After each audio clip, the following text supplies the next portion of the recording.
तो उस इंटेलिजेंसी का ईब लाभ मिलेगा, नहीं पेट के लिए जैसे कितना इंटेलिजेंट बन ले, यही समाप्त हो जाएगी। वह इंटेलिजेंसी आगे काम ना दे। ऐसी परम वस्तु इससे हमें मिलेगी जिसकी खोज करते करते ऋषि लोग अपने शरीरों को गला गए, तप करके समाप्त कर गए, उनके साधना ठीक नहीं। और जिनको तीसरा मिल गया वो तो कंप्लीट। तीसरा नाम प्राप्त भी कुछ ऐसे प्राणी भक्त हैं जो ज्ञान से आंशिक परिचित हैं। सचमुच ये ज्ञान तो मैंने कभी सुना ही नहीं था।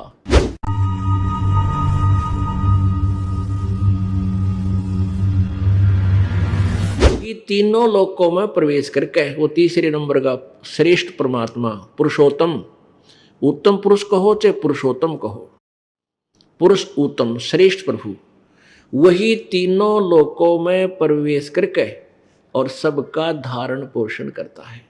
और वो अव्यय ईश्वर है, वो है अविनाशी परमात्मा, वो है अविनाशी ईश्वर प्रभु, प्रभुओं का भी प्रभु, देवनपति देव। ईश्वर का अर्थ ये भी होता है देवनपति देव। लेकिन हाँ, ये ईश्वर फिर बीच में एक और अड़ गया, अक्षर पुरुष परब्रह्म, इसलिए इनको डिफाइन करने के लिए परमेश्वर कहना पड़ा। अब तीन परमात्मा हो गए, एक क्षर पुरुष ये ब्रह्म है, इसको अक्षर ब्रह्म भी बोलते हैं। अब दोनों पैरेलल सुनना, बुद्धिमान बच्चे हो, शिक्षित बालक हो, कोई बालक ऐसे नहीं है, आज से 100 साल पहले की जनता नहीं है, बहुत बुद्धिमान हो। आजकल के छोटे छोटे बालक इतनी मोटी मोटी जो है ना इंग्लिश की पुस्तकों को लाएंगे पढ़ने, अच्छा सब्जेक्ट, बहुत अच्छा इंटेलिजेंट मानव हो गया। तो उस इंटेलिजेंसी का ईब लाभ मिलेगा, नहीं पेट के लिए तो चाहे कितना इंटेलिजेंट बन ले, चाहे कुछ भी कर ले, यही समाप्त हो जाएगी। वो इंटेलिजेंसी आगे काम ना दे, केवल रोजगार और पेट ही तक सीमित है। और अब ये इंटेलिजेंसी हमारे काम आएगी मोक्ष के लिए, और ऐसी परम वस्तु इससे हमें मिलेगी जिसकी खोज करते करते ऋषि लोग अपने शरीरों को गला गए, तप करके समाप्त कर गए, उनकी साधना ठीक नहीं थी, उनको ये मार्ग ना मिला। तो कहने का भाव यह है कि अब जैसे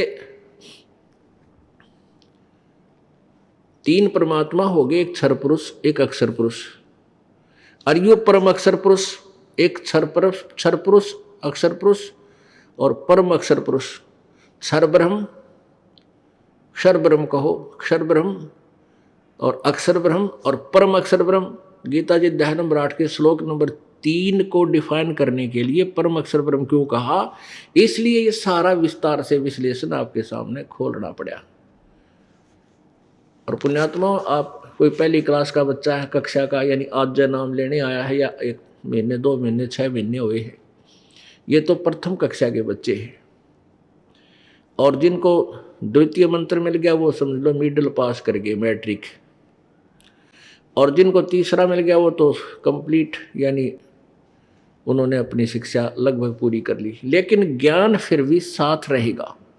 तो ये ज्ञान हम सभी को आराम से समझना चाहिए, और इस ज्ञान को जब तक आधार हम नहीं बना पाएंगे, हम कभी भी विचलित हो सकते हैं।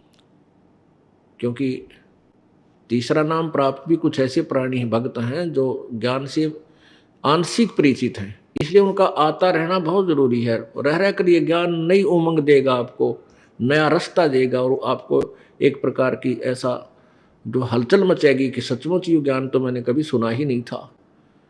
जबकि आप मान चुके होंगे कि हमने तो बहुत कुछ सुन लिया है, तकरीबन हम समझ चुके हैं। तो इसलिए रह रह कर इस परमेश्वर के ज्ञान को सुनते रहना चाहिए। और दूसरा कारण ये है कि जैसे हमने कपड़ा पहना है, नया कपड़ा पहना, मैला हो गया सारे दिन में, फिर शाम को अगले दिन धो लिया तो उज्जवल बना रहेगा। तो सत्संग रूपी सरोवर में और इस प्रवचन रूपी साबुन से इसको अवश्य साफ करवाते रहना चाहिए। ये धोबी घाट है आपके अंतःकरण को साफ करने का। तो यहाँ आते रहिएगा, इससे भी बहुत लाभ होगा आपको। तो उनके लिए एक नया चांदना होगा, जो पहली बार आए हैं उनको ज्ञान समझ में आएगा धीरे धीरे। तो ये बार बार आपको इसका आवर्ती कराई जा रही है, बार बार आपको रिपीट कराया जा रहा है। आपके कुछ दिनों में आपके उंगलियां पा जाएगा ये तत्व ज्ञान। और फिर कोई और भी आपसे प्रश्न करेगा, आप आसानी से उनको समझा सकोगे, अपने बहन भाइयों को जो भ्रमित हैं, काल के जाल में फंसे हुए हैं। इसलिए आपको बार बार ये ज्ञान सुनाया जाता है, याद कराया जाता है।